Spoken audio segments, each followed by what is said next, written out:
Hello students, welcome to my YouTube channel M Das maths tuition. আমি তোমাদের সঙ্গে মনোরঞ্জন sir. আজকে করাচ্ছি ক্লাস 5 এর 122 পেজের বাকি অঙ্কগুলো করাচ্ছি মন দিয়ে। দেখো বন্ধুরা, ভীষণ ভালো ভালো অঙ্ক আছে। তো প্রথমে আমি করাচ্ছি দুইয়ের দাগে একটি বর্গাকার ধারের প্রতিটি ধার বর্গাকার বলেছে, প্রত্যেকটা ধার বলেছে 10 সেমি বা 10 মিটার। এটা 10 মিটার বলেছে, প্রত্যেকটা ধার 10 মিটার। তাহলে এই বাগানটির প্রত্যেকটা ধারের দৈর্ঘ্য যদি 2 মিটার করে বাড়ানো হয়, তবে নতুন বাগানের পরিসীমা আগের তুলনায় কত বেশি হবে। দেখো, আমরা একদম সহজ করে বলে, এটা 4টা ধার তো 10 করে আছে, 4টা ধার 2 করে বাড়ানো হবে, তাহলে এখন হবে কত? 12 করে। 2 করে বাড়ালে হবে কত? 12 মিটার। তাহলে এটা 2, এটা 2, এটা 2, এটা 2, 4 ধারে 2 2 করে বাড়ছে। তাহলে আমরা খুব সহজে যদি বলি যে পরিসীমা আগে থেকে কত, দেখো এই ধারে 2 বাড়ছে, এই ধারে 2 বাড়ছে, এই ধারে 2 বাড়ছে, এই ধারে 2 বাড়ছে, পরিসীমা আমার 4টা ধার। তাহলে আগের তুলনায় পরিসীমা বাড়বে কত? বুঝতে পেরেছো? তাহলে আগের তুলনায় পরিসীমা বাড়বে কত? আমরা কি লিখতে পারি? 4 গুণ 2 মিটার সমান 8 মিটার। এটা আছে, আমরা সংক্ষেপে লিখতে পারি খুব সহজে। ঠিক সেই রকম আবার অঙ্ক দিয়ে কি করে সেটা বলে দিচ্ছি। ঠিক সেই রকম 3-এর দাগেটাতে একটা আয়তক্ষেত্র বলেছি, এটা বর্গক্ষেত্র বলেছিল, 3-একটা আয়তক্ষেত্র বলেছে, মানে লম্বা চওড়া আছে। বলেছে এটা 25, এটাও 25, এটা 15 মিটার, এটাও 15 মিটার। প্রত্যেকটা 2 মিটার করে এটাও বাড়ানো হচ্ছে। তাহলে যেটা 25 ছিল এটা 27 হবে, এটা 25 ছিল 27 হবে, যেটা 15 ছিল 17 হবে। তাহলে 2 এখানে 2, এখানে 2, এখানে 2, এখানে 2, সব দিকে 2 বেড়েছে। এটাও আমরা কি লিখতে পারি, মানে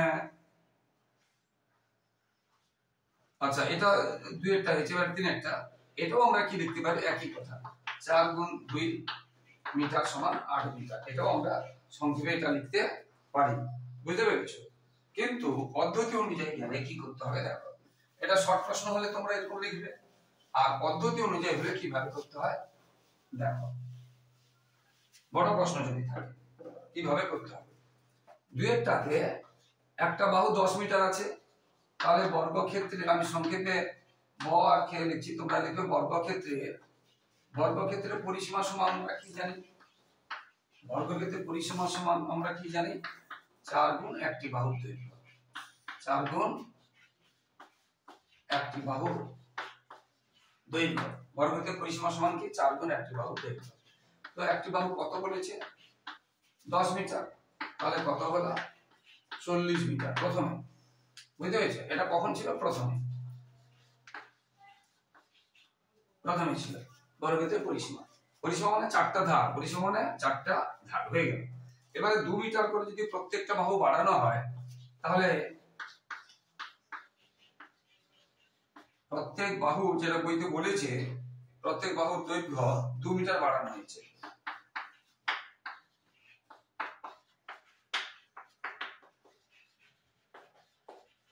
প্রত্যেক বাহুর দৈর্ঘ্য 2 মিটার বাড়ালে তাহলে হবে কত? আগে কত ছিল? 10 মিটার, আবার 2 মিটার বাড়ছে, তাহলে হলো কত হলো? 12 মিটার হবে। 10 মিটার ছিল, 2 মিটার বাড়ছে, কত হবে? 12 মিটার হবে। তাহলে তখন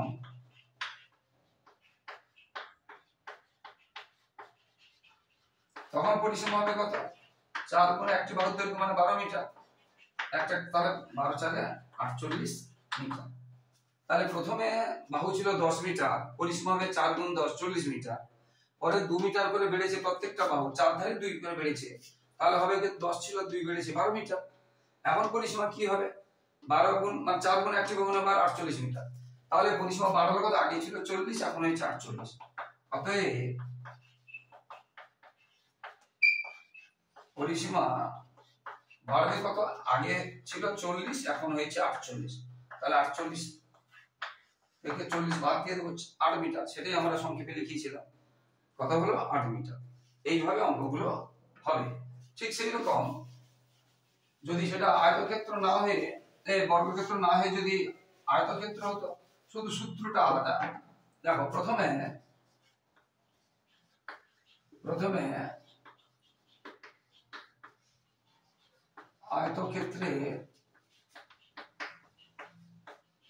আয়তক্ষেত্রের পরিসীমা আমরা কি পাবো? পরিসীমার সূত্র কি না 2 গুণ দৈর্ঘ্য যুক্ত প্রস্থ। পরিসীমার সূত্র কি 2 গুণ দৈর্ঘ্য যুক্ত প্রস্থ। তো প্রথমে দেখো দৈর্ঘ্য কত ছিল 3টাতে 25 মিটার আর প্রস্থ ছিল 15 মিটার এবং মিটার লিখতে হবে। তাহলে 2 গুণ 25 আর 15 যোগ করলে 40, তাহলে হলো কত 80 মিটার। তাহলে কত হলো 80 মিটার। আয়তক্ষেত্রের পরিসীমার সূত্র কি 2 গুণ দৈর্ঘ্য যুক্ত প্রস্থ। 2 গুণ দৈর্ঘ্য যুক্ত প্রস্থ। তাহলে কত হলো দৈর্ঘ্য আছে 25, প্রস্থ আছে 15, 25 আর 15 যোগ করতে হবে। বুঝতে পেরেছো? এটা 40, 2 দিয়ে 80 মিটার প্রথমে। এবারে বলেছে প্রত্যেকটি ধারের দৈর্ঘ্য 2 মিটার করে বাড়ানো হবে। এবারে বলেছে প্রত্যেকটি ধারের দৈর্ঘ্য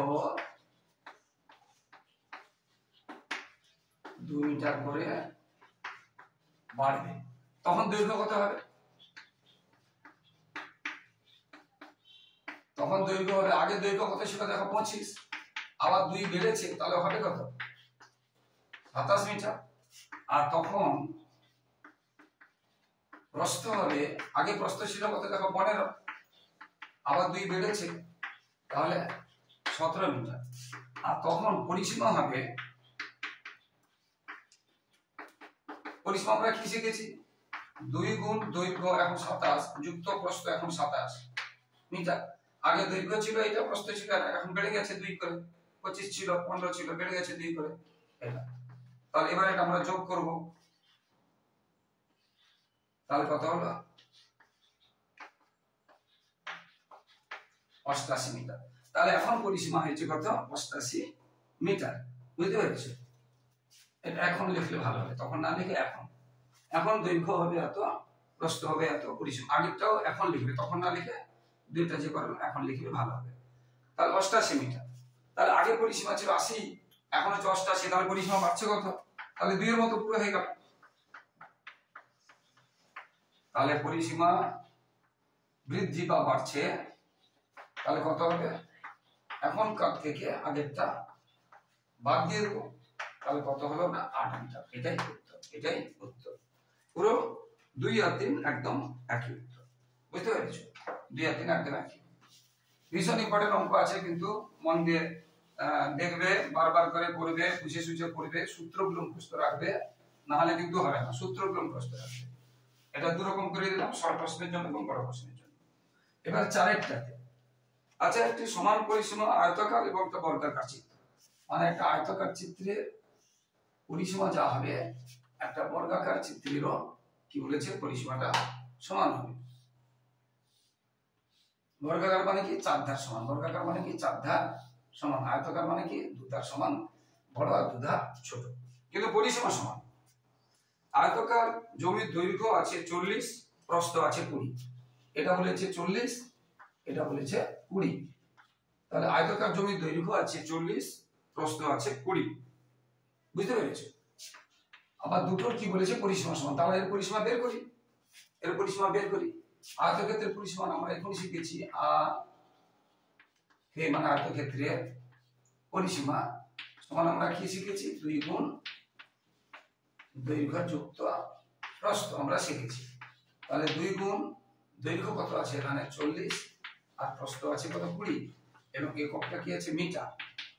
তাহলে কত হবে 40 আর 20 যোগ করে দিলাম, তাহলে 120 মিটার।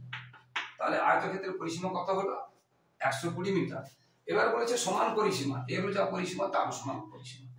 তাহলে আয়তক্ষেত্রের পরিসীমা হলো 2 গুণ দৈর্ঘ্য যুক্ত প্রস্থ। দৈর্ঘ্য দেওয়া আছে, প্রস্থ দেওয়া আছে, সেখান থেকে যোগ করলাম, এটা গুণ করলাম। আয়তক্ষেত্রের পরিসীমা সমান বলেছে বর্গক্ষেত্র, তাহলে বর্গক্ষেত্রের পরিসীমা 120। প্রশ্ন বলেছে দুটো পরিসীমা সমান, অতএব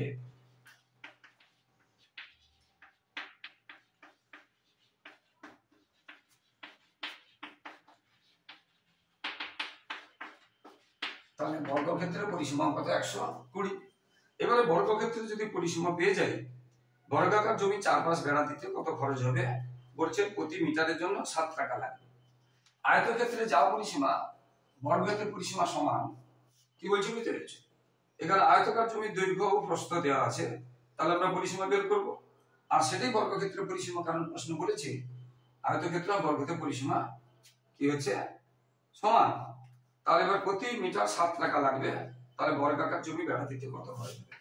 অতএব বর্গাকার জমি বেড়া দেওয়া মানে পরিসীমা, বেড়া দেওয়া মানে পরিসীমা বের করতে, বেড়া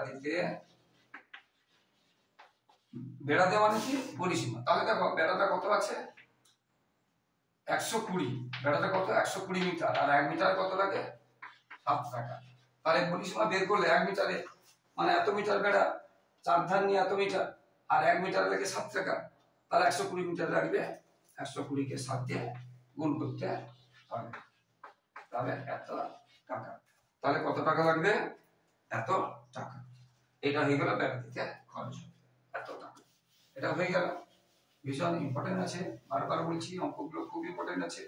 এরপরে আবার ছবিও আছে, ছবির যে অঙ্কটা আছে দেখো, ছবির অঙ্কটা বাস করো।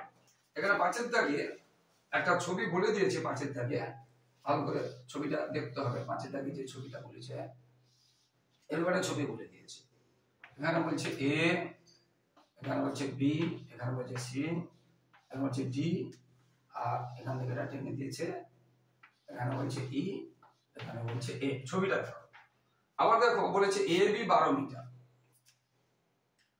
এ বি 12 মিটার, আবার এটাও দেওয়া আছে 12 মিটার। দেখো এখান থেকে দেওয়া আছে 12 মিটার, আবার এটাও দেওয়া আছে 12 মিটার, এই পুরোটা আবার দেওয়া আছে কত 12 মিটার। এখান থেকে এটা 12 মিটার, এখান থেকে এটা 12 মিটার, তার মানে এটার বর্গক্ষেত্র।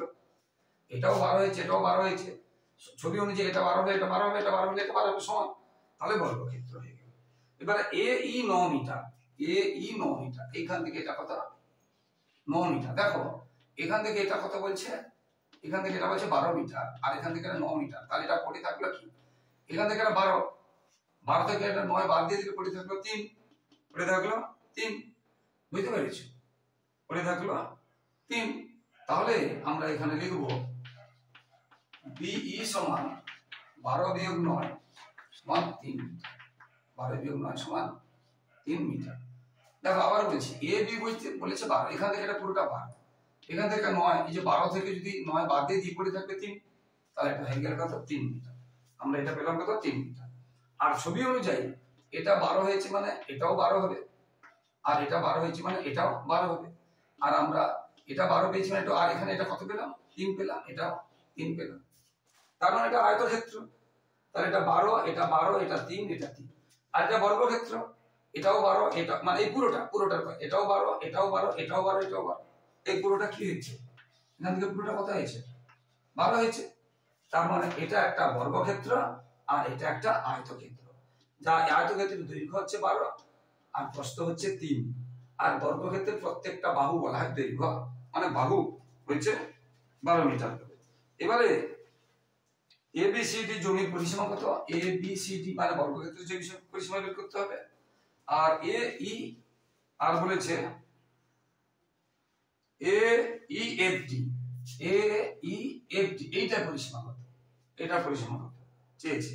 আচ্ছা এটা চাইনি, এটা চাইনি, এটা যদি চাইতো আমরা বলছি এটা চাইনি, এটা যদি চাইতো এটা কত হবে 3, এটা হবে কত 3, এটা হবে 12, এটা কিন্তু চাইনি, চেয়েছে কোনটা এবিসিডি, এবিসিডি, এবিসিডি মানে পুরোটা চেয়েছে, এটা 12, এটা 12, এটা 12, এটা 12। তাহলে আরেকটা চেয়েছে এ ই এফ ডি, এ ই এফ ডি, তার এটা তো 9 দেওয়া আছে, এটা তো 12, তার মানে আমরা এটা যে বের করেছি এই অঙ্কটার ক্ষেত্রে লাগবে না, অন্য অঙ্কতে লাগবে। যদি এটা চাইতো, এরকম একটা অঙ্ক আছে, এরকম একটা অঙ্ক আছে পরে আছে, আমরা এরকম একটা অঙ্ক কিন্তু পরে আছে, বুঝতে পেরেছো, তোমাদের পরীক্ষায় আছে এরকম একটা অঙ্ক। আমি ভাবছিলাম সেই অঙ্কটা, সেই জন্য করিয়ে দিলাম, এরকম একটা অঙ্ক একটা আছে তোমাদের, বুঝতে পেরেছো।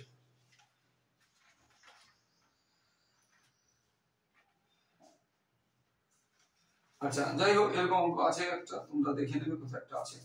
তাহলে আমাদের এটা যখন চাইবে না তখন আমাদের এটা বের করার দরকার নেই, কিন্তু এটা চাইবে আমি বলে দিচ্ছি, চেয়েছে এইটা, আচ্ছা এটা কত 12, এটা কত 9, এটা কত 12, এটা কত 9, এটা চেয়েছে। তাহলে এ ই এফ ডি, এ ই এফ ডি, এ পরিসীমা এটা দেখতে কেমন আয়তক্ষেত্র, তো 12 9 12 9 মানে আয়তক্ষেত্র কি। তো পরিসীমা সমান আমরা তো জেনেছি, পরিসীমা সমান আমরা জেনেছি 2 গুণ দৈর্ঘ্য যুক্ত প্রস্থ আমরা শিখেছি।